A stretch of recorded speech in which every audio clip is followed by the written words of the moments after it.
Welcome back to another episode of What the Hell is Going On with XLM. This time I mean it. What the hell is going on? Well, luckily I've thought about this long and hard today. Really, really, really, really hard. And I think it's sort of coming together a bit better now. So the larger pattern remains unchanged. I still believe we're in a wave D that's going to go to 27 cents roughly, right? But whereas I was saying that the internal pattern was looking good yesterday, now I think there's probably something that I've missed somewhere along the line here, which is not hard to do considering that nobody's perfect and I'm not always the absolute best at identifying these stupid, crazy waves that occur that look weird and crazy. But I do propose a different count which does directly impact where we are at now at the lows, but not in a negative way. Nothing that's going to change your stance right now. I don't think you really need to worry. But it does concern me a little with how I've been approaching this whole thing in some aspects, but in another way, it's like, well, that makes sense. So that might save me. Or you might think I'm completely out of my mind. Let's see. So this particular move down, since that nice spike up there that gave us hope, I believe that the move down, there's a chance, there's a possibility that the reason why it looks the way it does, it's a wave A, right? And I saw this same kind of shit happen in Bitcoin recently. That's check out my previous Bitcoin video, I just posted probably like 10 minutes ago. These particular corrections do this thing sometimes, right? And I saw it in that video. I pointed out this particular way of looking at it, but to me, it's kind of ridiculous. It's kind of disturbing in a way. Like I find it highly disturbing. Um,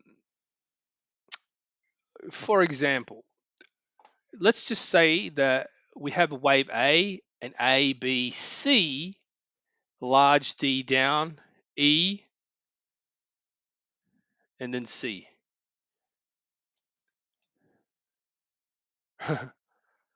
That's crazy. I know it's crazy, but that's the whole thing. Like, how do you not?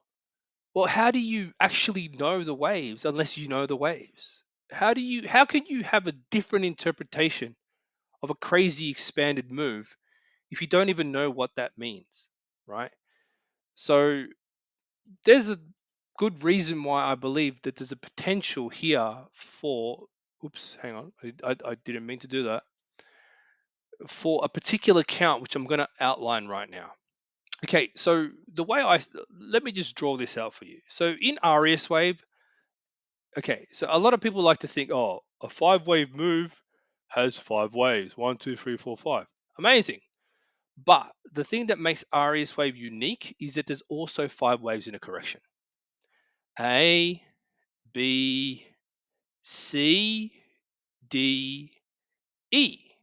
Why don't I just teach you RES wave? How's that? For those that pay attention, this might help you.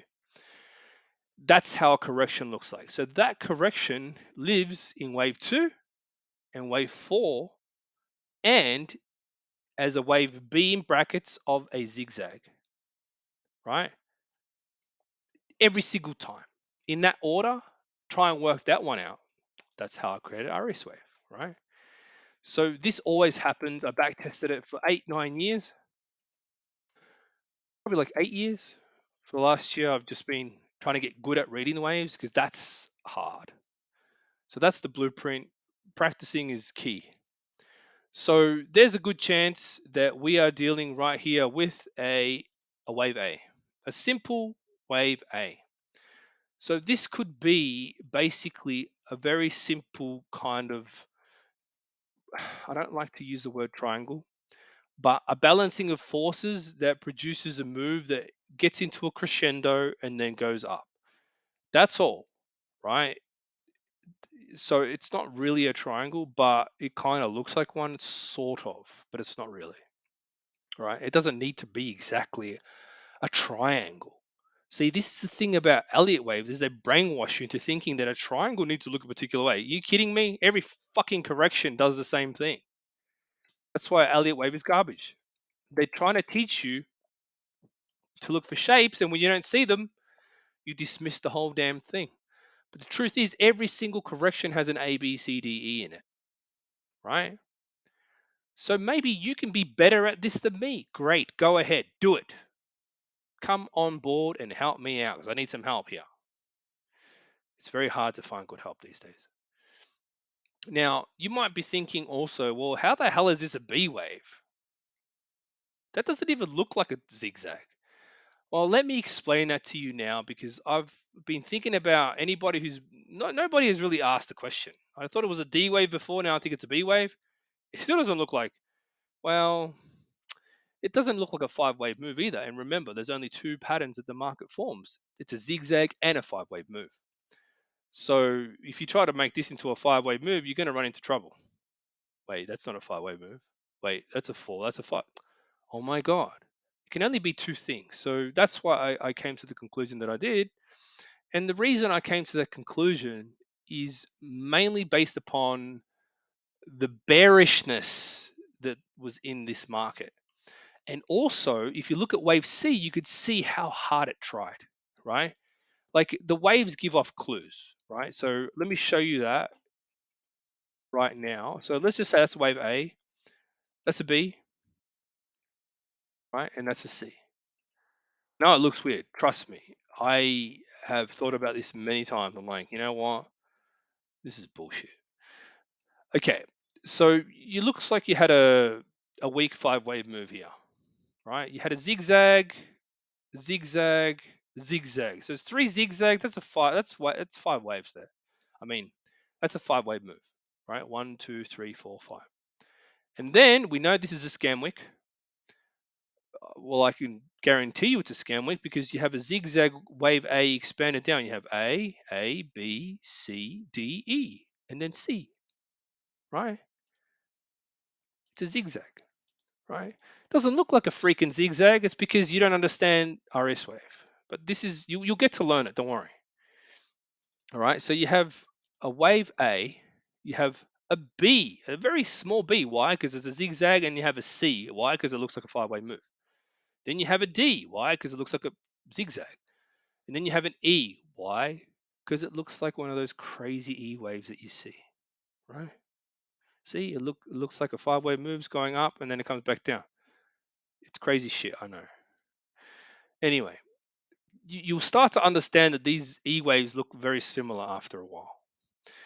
But the point here is also that this is a five-wave move. How? Right? So, for example, you can see that there's clearly three upward impulsive moves, right? And a large correction for wave two, expanded, but it's just a type one because it came back to the beginning of the first move. Then you have a very basic wave four. That tells me, the overlap tells me it's a weak five-way move because it tried to move higher, but it just freaking couldn't. Because look at what was waiting for it. It was weakness coming in from uh, Bitcoin, whatever the hell they were doing with ETFs, maybe. Like, you can't blame XLM for falling towards that kind of weakness. It's already suppressed. It's just getting hammered now. It's getting hammered like shit, right? Not much you can do about that. But the pattern is the pattern, so who cares? All right, so moving forward, that means that the move down must be a C wave.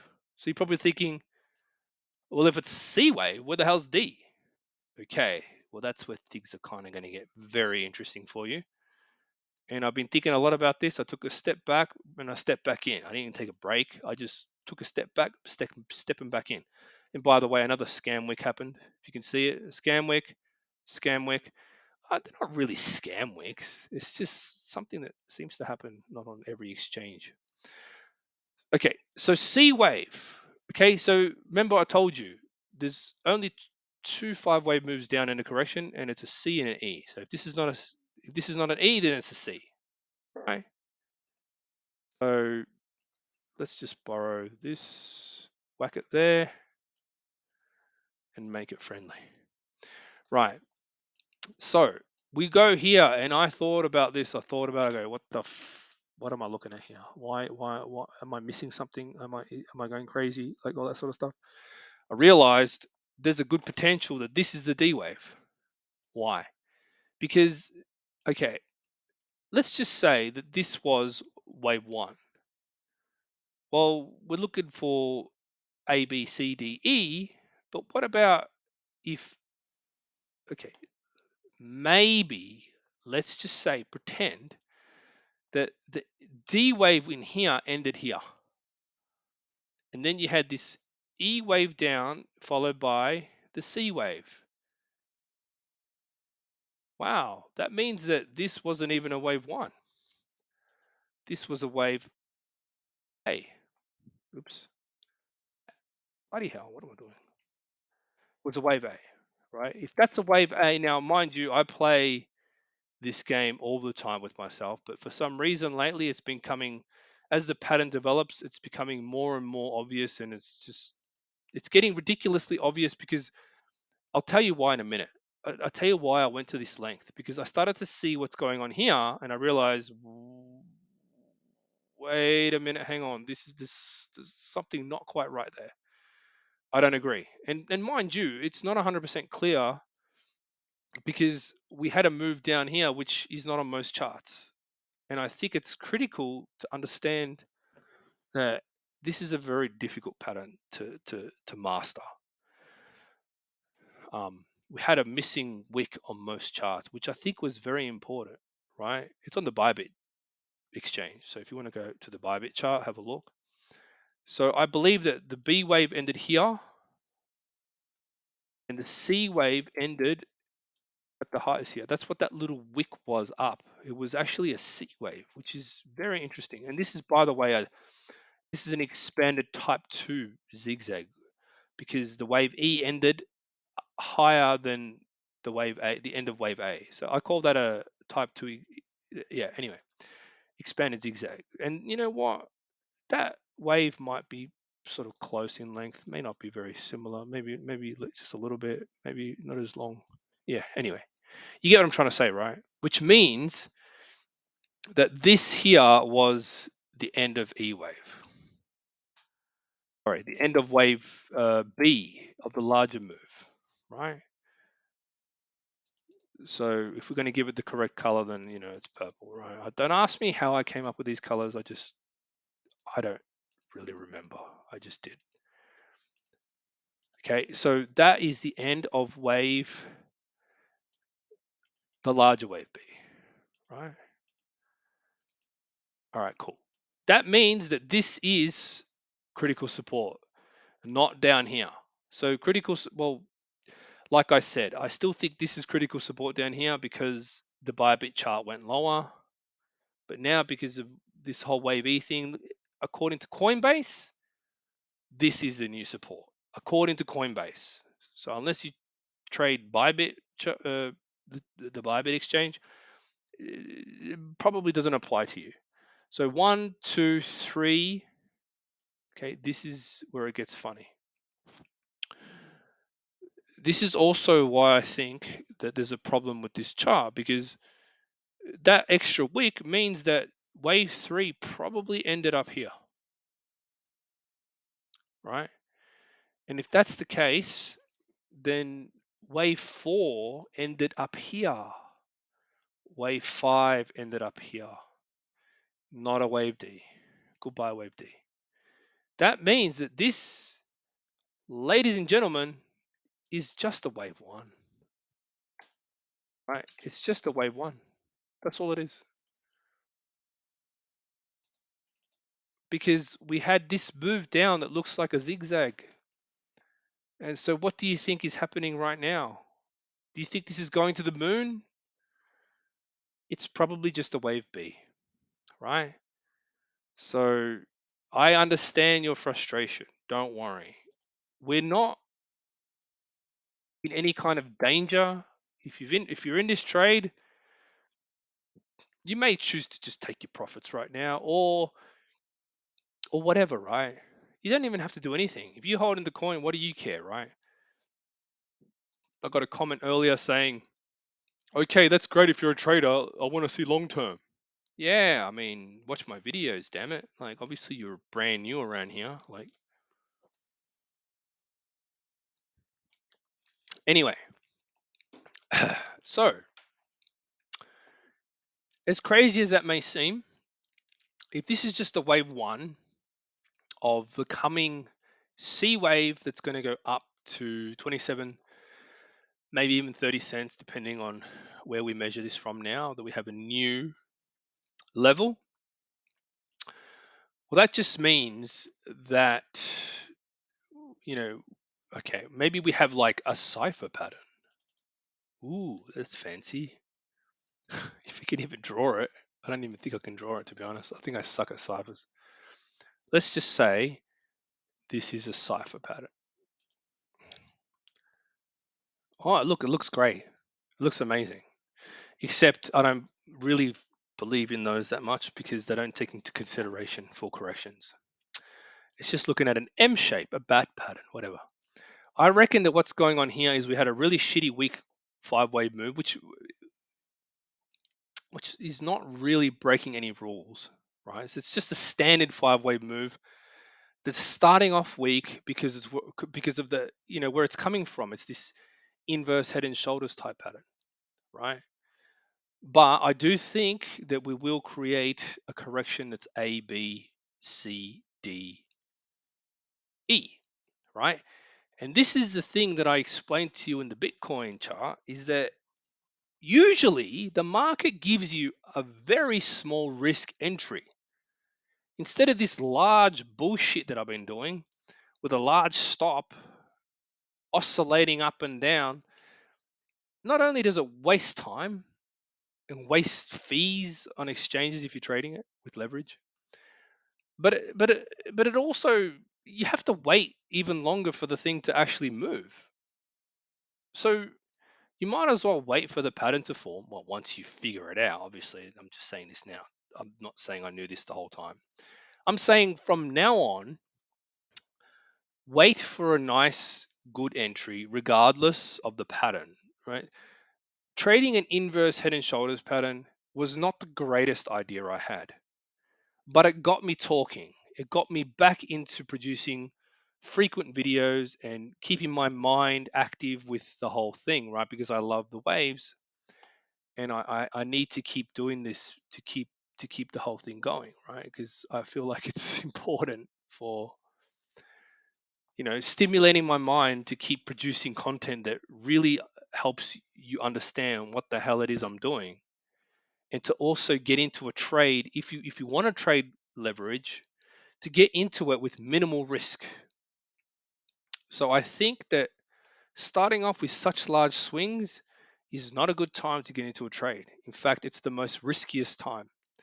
Instead, we should wait for the B to end, C, D, E, beautiful setup, take the trade, off to the races, right? We'll be a lot happier as a team if we just follow these simple instructions, right? Are we a team? I don't even know. But look, that's how it stands right now. That's my update for today. I'm still looking for that move up, and this weekend I'm finally going to post a video on the stock markets about what I think is happening, and it's actually surprising to myself when I looked at the chart yesterday. I looked at it and I go, "Holy shit, this is this is actually very interesting." Like it's very interesting. Basically, in a nutshell, the markets are going to have a bit of a scare, and then they're going to pump. People are going to think everything's fine, and then it's going to crash. So hopefully you found this video interesting and informative. I'll catch you in the next one.